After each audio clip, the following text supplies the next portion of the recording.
At this time, I want to introduce to you James Kosroff and Dale Anderson. They're going to be talking to you about estate administration and the probate process. Obviously, this is not a pleasant subject for any of us to consider, but it is a vital one for us to protect our families so that the process is properly and legally carried out so that it doesn't create difficulties and dangers for the people we love and care about when we're no longer there to protect them. And so without further delay, let me introduce you to you James Kosroff and Dale Anderson. But over the last couple of years, we've been speaking to our clients about estate administration, probates, trust, conservatorships, and we've been explaining to people what the administrator, what the person in charge, what the one who has taken over has to do in order to administer an estate. And so this year, what we're going to go over is what are the beneficiaries' rights? Shifting it to the other side. If you're somebody who's in an estate plan or who's ultimately going to be a beneficiary, what are their rights when somebody else is in control?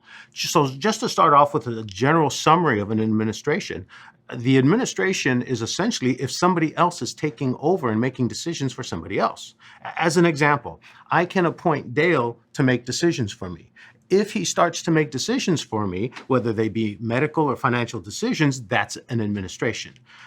So it could be during my lifetime, during my incapacity, and then after my lifetime. So an administration, again, summarizing, is just somebody else taking over and making decisions for somebody else. And through the administration, there are certain concerns that beneficiaries may have, and Dale's going to address those concerns. All right, thank you, James. Yeah, James and I came up with these concerns because we sat down and we talked about over the years what different issues have come up throughout the administration process. And one of the first concerns that people express is lack of communication. Now, I like to use this illustration. If you're flying on an airplane and you get boarded on the plane and then you sit there and the time for takeoff takes and you sit there, you get upset, right? But if the pilot comes on the intercom and says, we've got a mechanical issue, we'll take off in 10 minutes, that wait becomes a little bit more acceptable. The same is true in the estate administration process. What happens is beneficiaries, they know that the decedent has died, but now they have no idea what's taking so long. And so there's a lack of communication from the administrator telling them where are they in the process and what to expect. So a common concern that we get from beneficiaries who come to us and complain is that I have no idea, I've asked them what's going on, and they haven't told me anything. So that's a problem that can be addressed. And so the question is, what legal duty has been violated by the trustee, if any, such that the beneficiary has certain rights that they can enforce? And that answer is yes. The trustee has a duty under the probate code to keep the beneficiaries reasonably informed of the administration process and to answer all reasonable questions from them and to provide the information on the administration process. So, lack of communication is one that hurts beneficiaries, and they have certain rights. And as another example, if I'm the administrator of somebody's estate, and you're a beneficiary, and somebody passes away, all right, the decedent passes away, and I don't talk to you for a day or two, you're probably not concerned. Stretch that into a week. Now you might start feeling concerned. Stretch it into a month and I haven't communicated to you. Stretch it into 2 months or 3 months. And so from the standpoint of lack of communication, your presumption, all right, if I do not communicate with you, is that I'm doing everything fine. I'm not cheating you. I'm taking the money. I'm doing what I'm doing. No, of course it's not.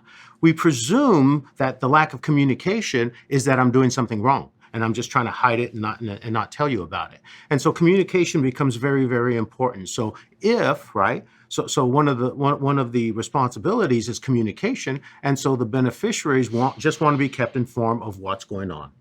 Very true. And as one of the litigators here at the firm, I would say that is probably one of the number one issues that causes estates to have to go through the litigation process is that lack of communication. Another issue that we've come up with is, as James touched on briefly, the issue of delay. And by that, they say, what is taking so long? For example, someone said, well, 6 months has passed since mom died and I still don't have my money. Is there a delay? Well, delay to us in the administration process is one of perspective. It may not be reasonable in a lot of the states that 6 months takes time has elapsed since the decedent has died. It all depends on the size of the state and what needs to be done, how many beneficiaries there are, what are the nature of the assets. But to a beneficiary, all they know is time, that 6 months has passed since mom passed away. So the delay can be one of perspective.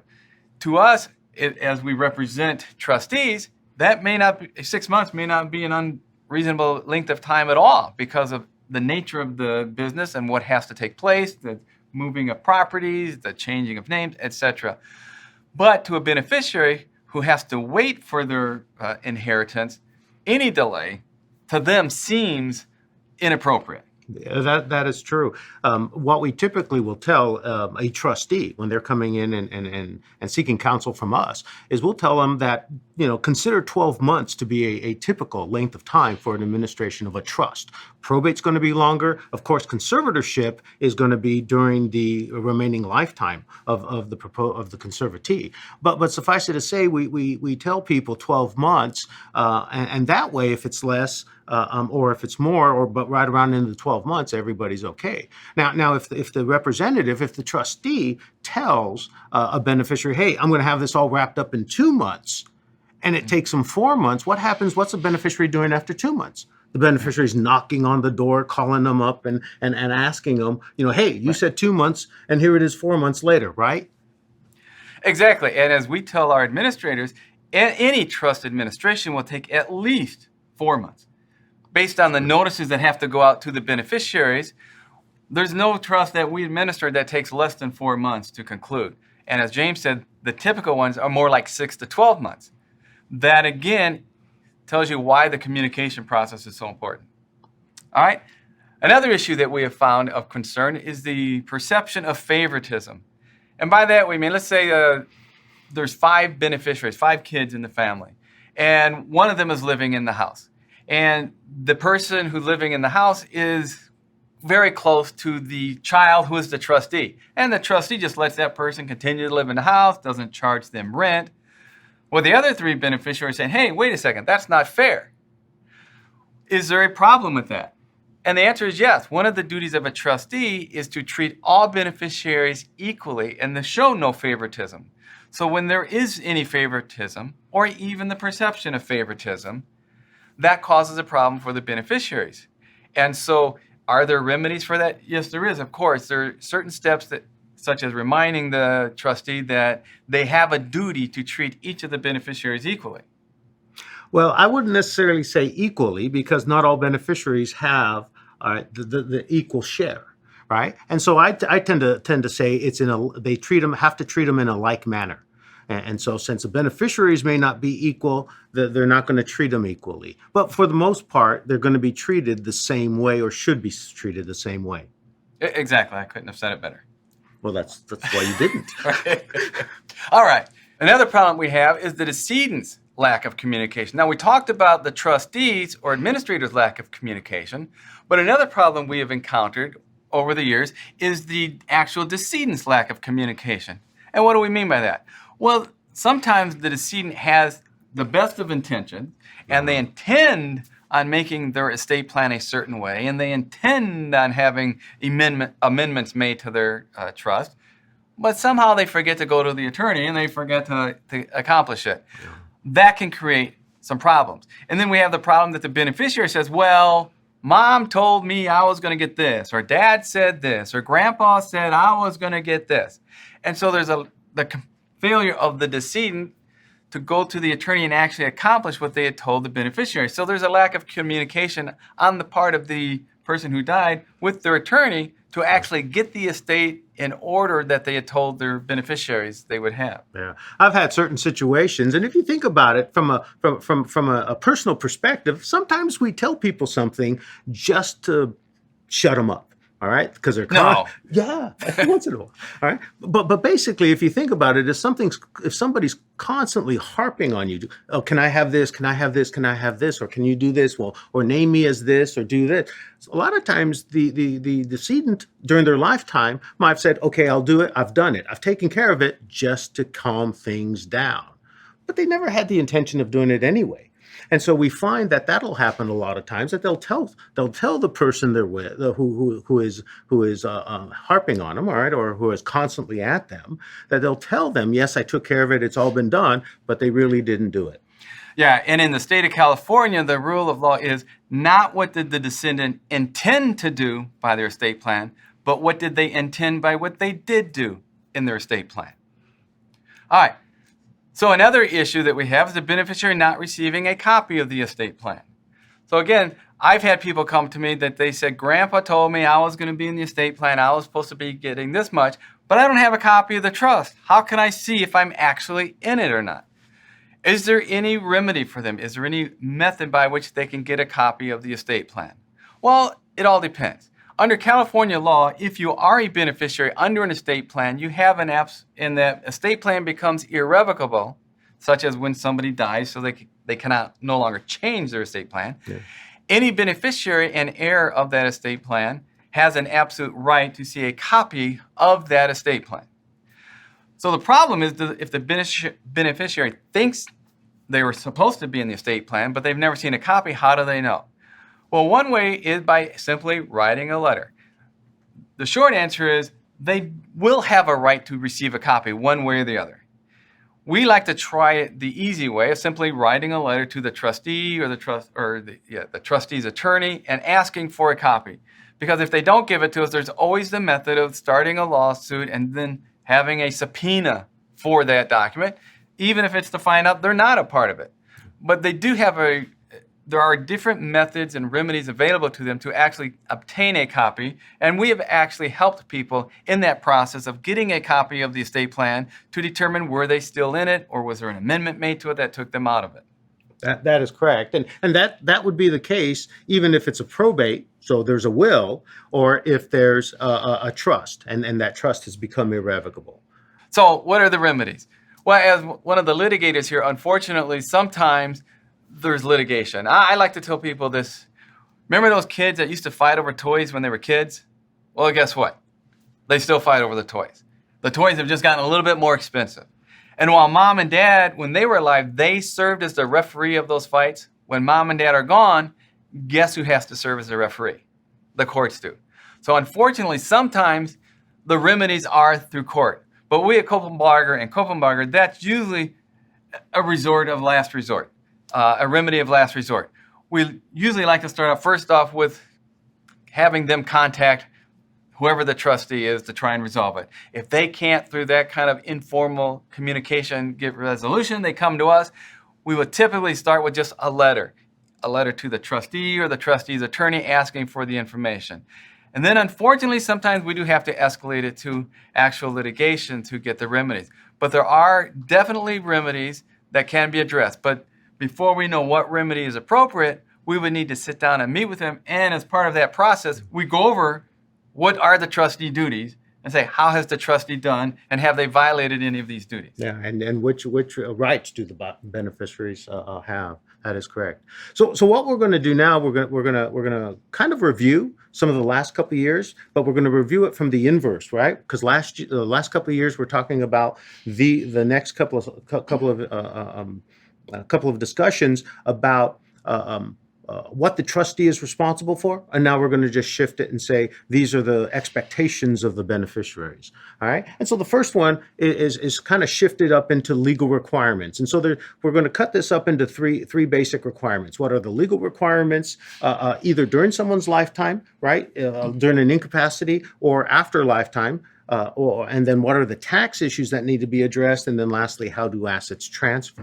All right. And we're going to focus primarily after lifetime. But conservatorship will be in this as well. So one, if there's real estate inside the plan, you got to update the land records. There's a requirement to notify the county assessor because they want to know whether they could reassess, at least here in California, right? If you're not in California, they're reassessing you all the time. But in California, they're limited on reassessment. Beneficiaries have to be notified. There's a requirement that they be notified in the law in California, and there's a trigger on that, a real important aspect of that, and that's called the statute of limitations, and Dale's going to address that. Yeah, and it's important, as James said, that beneficiaries be notified, and it's not just beneficiaries, but it's all beneficiaries and heirs. Yeah. And what's the difference? Well, a beneficiary is someone who is named in the document to benefit from the document. That seems pretty simple, but what's an heir? Well, as we've explained elsewhere, everybody here has an estate plan. It's either one you went to an attorney and had it drafted or did it yourself, or the state of California prepared one for you. And an heir is basically the state of California's beneficiary. So that when you give notice to the beneficiary, you're talking about beneficiaries both of your estate plan and of the state of California's. And what James was talking about, the statute of limitations, is normally when a person dies, people have a year after their death to bring claims against them. All right. When we send out notice pursuant to the probate code, we can shorten that period of time from 1 year to 120 days. And so the notice is the statute of limitations. I like to use an illustration of a stopwatch. That when something happens and you start that stopwatch, as long as that stopwatch is moving, somebody can file a claim, but then when it stops, no one can file the lawsuit or a claim anymore. And when we send out these notices to the beneficiaries and heirs, that in effect starts a very short stopwatch of 120 days. And once 120 days elapses, then that stopwatch stops and people can't challenge the trust anymore. That's right. But until those notices go out, that stopwatch never starts, which means that statute of limitations never starts and people can still challenge the estate. Yeah, that is correct. All right. Another requirement of the trustee is they have to lodge the will, and the will lodgement isn't starting a probate. It's just a requirement that when somebody passes away, the probate court becomes custodian of the will, and it's just to make sure that if a probate is required later on, the court already has possession of the will, and the probate can start. Another item that is going to be required is a tax ID number for the estate or trust. Why? Well, when somebody passes away, their Social Security number is no longer valid. And so now you have to replace that Social Security number with another tax identification number, because the trust or estate becomes a new taxpayer, a completely separate taxpayer. And the trustee or the administrator, all right, the representative, they're not going to want to use the Social Security number, because if there's 5 beneficiaries and it's their tax ID number, they're now responsible for paying all the taxes on that. And so they're not going to want to use a Social Security number. They got to get a separate tax identification number for the estate or trust, whatever the case may be. And one other notice that goes out is the Department of Healthcare Services.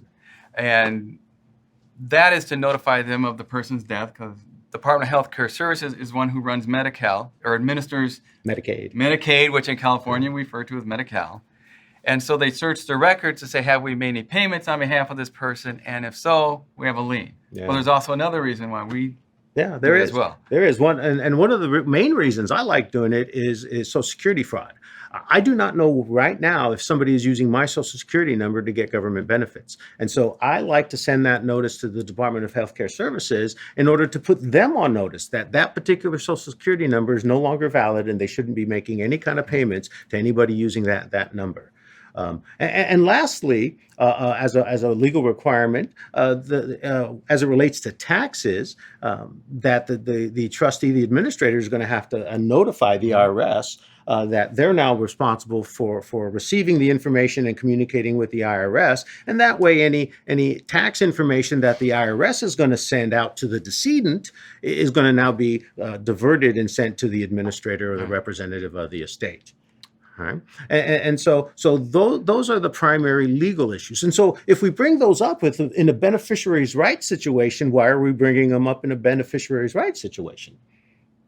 So the beneficiary knows if these are the duties of the trustee. If the trustee has violated any of these duties, the beneficiary has the absolute right to enforce these duties on the trustee, and they can take steps to make sure that the trustee is doing their duties. That's right. It becomes a checklist for the beneficiary, essentially. Yes. Right? So say, well, they didn't do that, they did this, and if they've completed all of those things in that section, it gives the beneficiaries it allows the beneficiaries to determine that the trustee, at least as it relates to those, is complying with the law. Yeah. In fact, when a beneficiary comes into my office complaining to see what can I do to make sure the trustee is doing their job, that's exactly what I do. I pull out the trustee duties and say, go down each list. Have they been doing this? Have they done this? Have they done that? And then we can determine from that what the best course of action would be. That is correct. And then shifting to the tax part of this, all right, the representative of the estate, now they're required to comply with certain tax rules. Now, if I'm the decedent and Dale's my representative, he's now going to be responsible for filing my personal tax returns. So if I pass away on June 3rd, that means my personal income tax returns are need to be filed from January 1st through June 3rd. And so then Dale would, as my representative, would be responsible for filing those returns. All right. Now afterwards, now that's what the personal returns. Now afterwards, there may be returns for the trust or the estate, and those will pick up the day after. Those will pick up the day after I passed away. So those would be June 4th until the administration ends. All right. And if it's an administration of an estate, all right, like winding up someone's final affairs, even though it's a trust, or even though it could be in a trust for winding up someone's final affairs, the representative, right, the trustee or the executor, they can elect to make or choose. They can elect to choose a fiscal year end rather than using a calendar year end, because trusts generally require the use of a calendar year end for tax return purposes. Estate tax returns, right? The representative has to determine whether they have to file estate tax returns. Now, as Larry alluded to earlier, there's an estate tax credit of over $11 million this year. Well, that generally takes most of us out of the filing of that return, right? But on the other hand, there may be the need to do it, like on a first death or something like that. And so the surviving spouse has the ability to take, as Larry alluded to, the unused portion. So that's the portability election that the administrator has to consider, whether the administrator is a surviving spouse or the administrator could be somebody else of the decedent's estate. Yeah, and I had a lady come to me relatively recently whose husband had passed away, but he had passed away actually a year prior to her visit to me, and they were wondering, can they still make the estate tax portability election? Oh, yeah, that's a good question. What'd you say? I said, talk to James. Oh, okay. Yeah, the law used to allow 9 months, all right, for the filing of a return with an extension, if need be, and that still holds true if there's a tax that's due. But if you're filing for a portability election in and of itself, you have 2 years from the date of death without extensions in order to get that filed. Another important issue that the trustee is required, or the administrator, the representative, is required to partake in is the establishment of new basis. All right, a basis is an income tax term, and if you're an accountant or CPA, what I say next may be like nails on the chalkboard. But basis is essentially what I paid for something. So as a simple illustration, if I buy something for $100 and I sell it for $300 during my lifetime, I have to pay tax, right? Gains, capital gains on that increase, that $200 increase on the sale of that asset. But on the other hand, if I buy an asset for $100 and I die and it's worth $300, and Dale sells it for $300, there is no tax. So of course, part of the procedure is to identify those assets that go up and down in value and determine their value as of date of death. So income tax basis, all right, that's a very important issue. So that's part of the administration process. When I go over the administrator, what their duties are, one of the main duties that we tell them is to create that inventory of assets. And it's basically a list of the assets that were there at the death of the decedent and what were they worth as of that date of death, so that it will help establish what James was just talking about, not only the value that they have for distribution or allocation purposes to different individuals, but also what income tax basis those assets would have. That is true. And I believe that the inventory of assets is the most important part of any administration, because the inventory of assets does several things. One, it identifies all of the assets that are part of the estate, and if there's a trust, whether they're in the trust or whether they're outside the trust. Two, it identifies the assets that have problems, because an asset that's outside of the trust may have a problem. Okay. Three, it identifies basis. It determines and sets the basis, again, whether it's in the trust or outside the trust. It sets the basis for those assets that tend to go up and down in value and are subject to capital gains. And also, it sets the plumb line for an account or a report. One of the responsibilities, which we're going to go over later, is for the representative to maintain and to provide the beneficiaries a financial report, what we call an account, a financial report on at least an annual basis in a trust or in a trust on an annual basis, and to show basically the beneficiaries how the money was spent or what is the financial activity of the administration. Right? So from there, at least in California, the next issue is property tax. Right? Property tax in California, there's something in California passed and well, actually it was implemented. We went back to 1975 values, but it's all part of what people here call Proposition 13. There's other propositions, but it's basically a property tax exclusion, and it freezes the property tax reassessments at a certain level, and the counties are only able to raise the property tax a certain amount each year.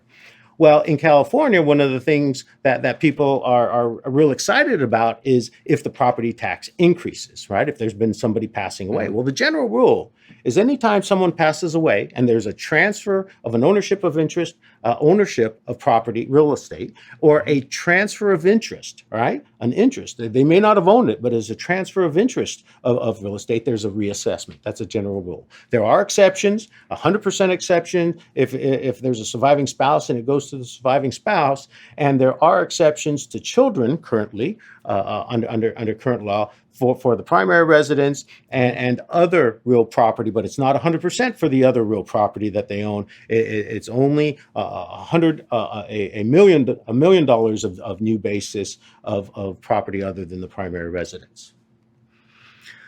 Transfer of assets is the next section that we're going to discuss. And the transfer of assets, if you think about it, is really just a shifting, right? Like if I become incapacitated and I have bank accounts in my name and Dale is taking over, right, because I can no longer care for myself, those assets, ownership or the titling of those assets have to shift to Dale.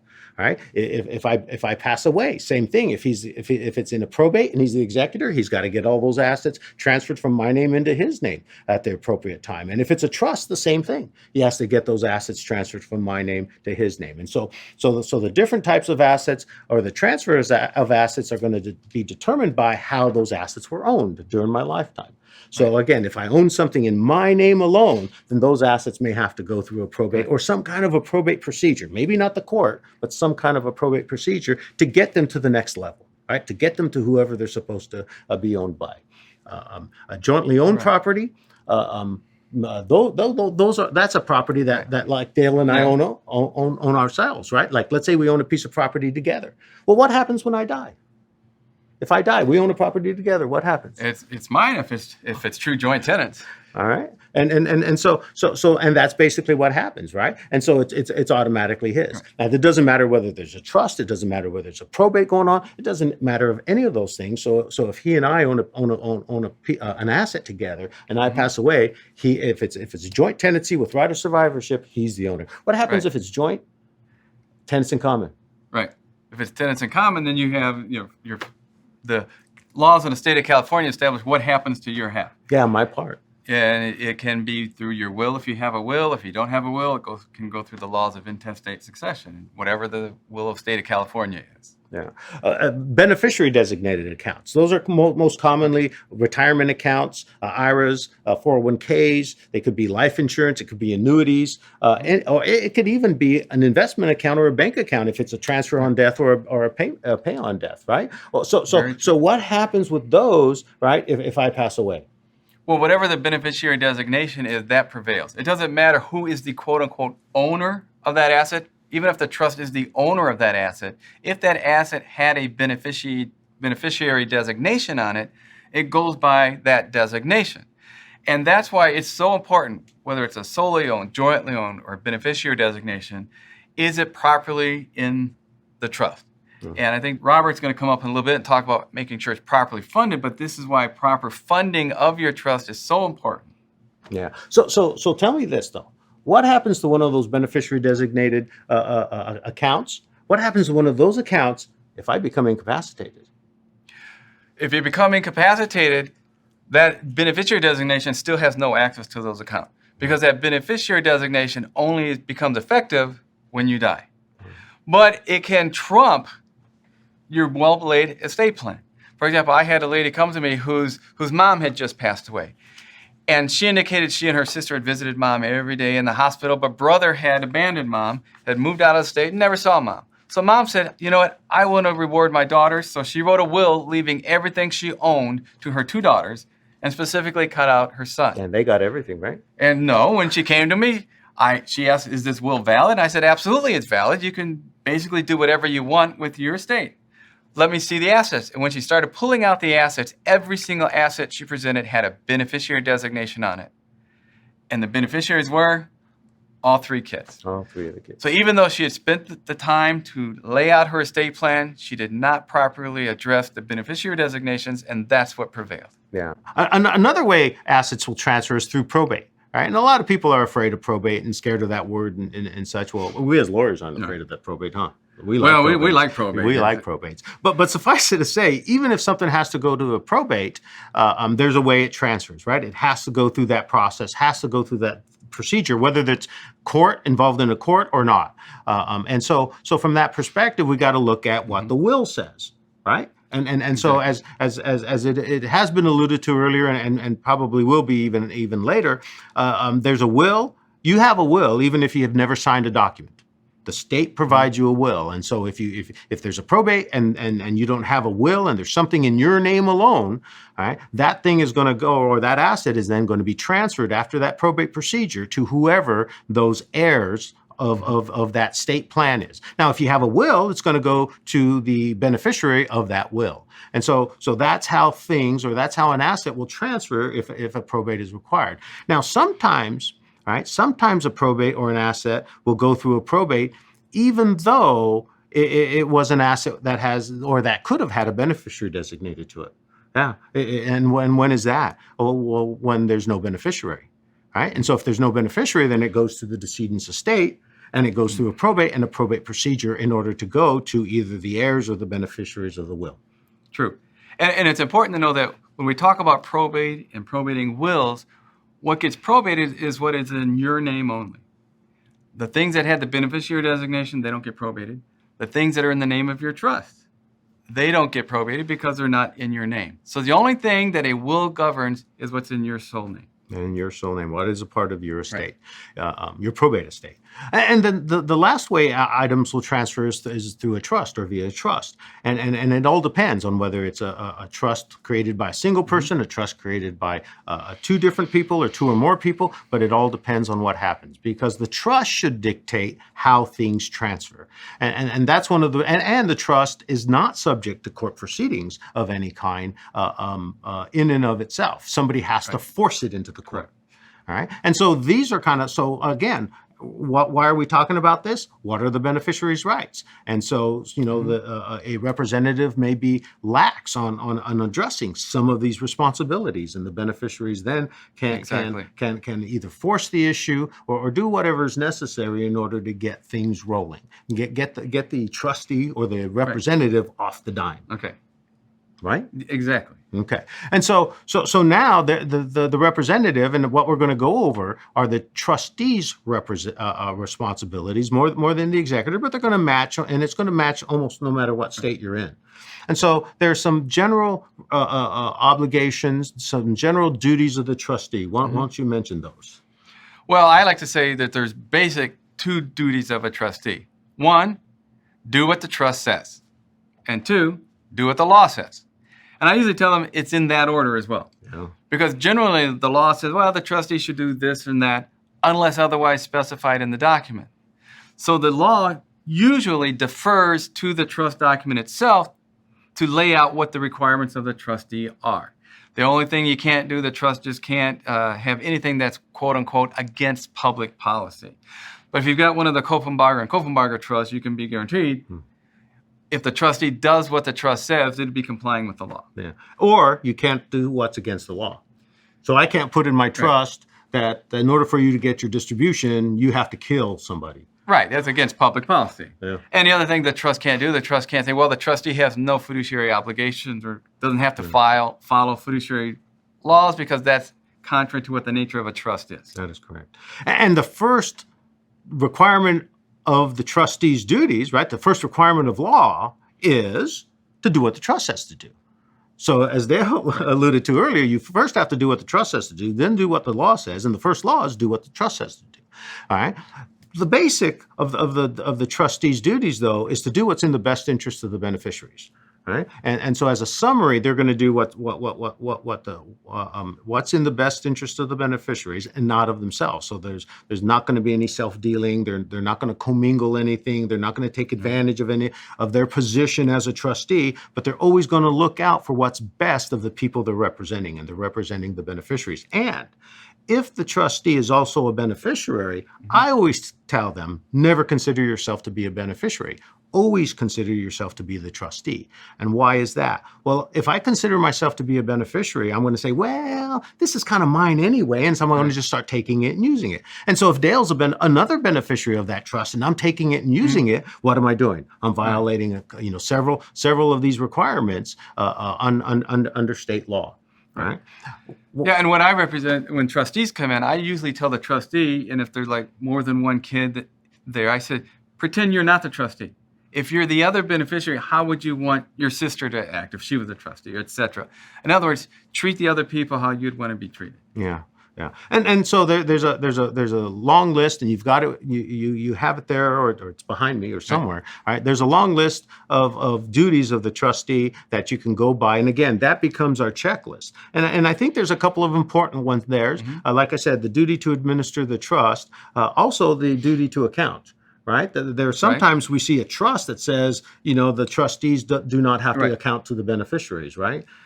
Yeah, and that's actually one of the typical complaints. I've had many times beneficiaries come in and say, well, my sister or my brother was named trustee, and the trust says they have absolute discretion to do it. So my sister and brother tell me they don't have to tell me what's going on because they have absolute discretion to do whatever they want with their trust. Yeah. Well, as we know, James, that's not true, is it? No, it's not. It's not true at all. In fact, what people, most people are real familiar with absolute discretion.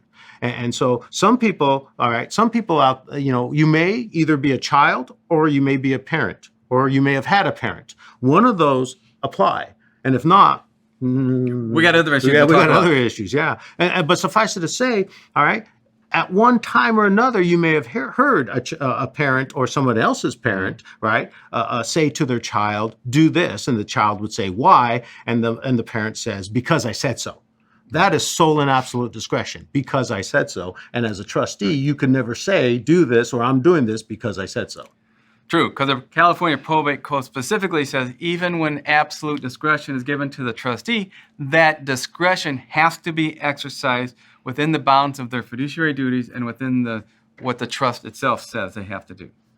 And so as a review of this, right? As far as the beneficiary's rights, the legal responsibility, the tax responsibilities, the transfer of assets, and the trustee's duties all become essentially a checklist for the beneficiaries to go through to say, has the administrator, has the representative complied with all of these actions, all right? And is there anything that they're failing? Because when we try to go into court to remove a trustee, we're doing the same thing, aren't we? Right. We're going down that list and saying, have they done these? Have they violated enough of these where the court's going to say they're not fulfilling their fiduciary obligation? All right. And so as a review, we've talked about estate administration. We've talked about some of the primary beneficiary concerns, some of the trustees' actions and duties. And then we also talked a little bit about probate, haven't we? That's true. And so that's what we have for you today, folks. And I hope it was informative. And if you have any questions, let us know. Thank you.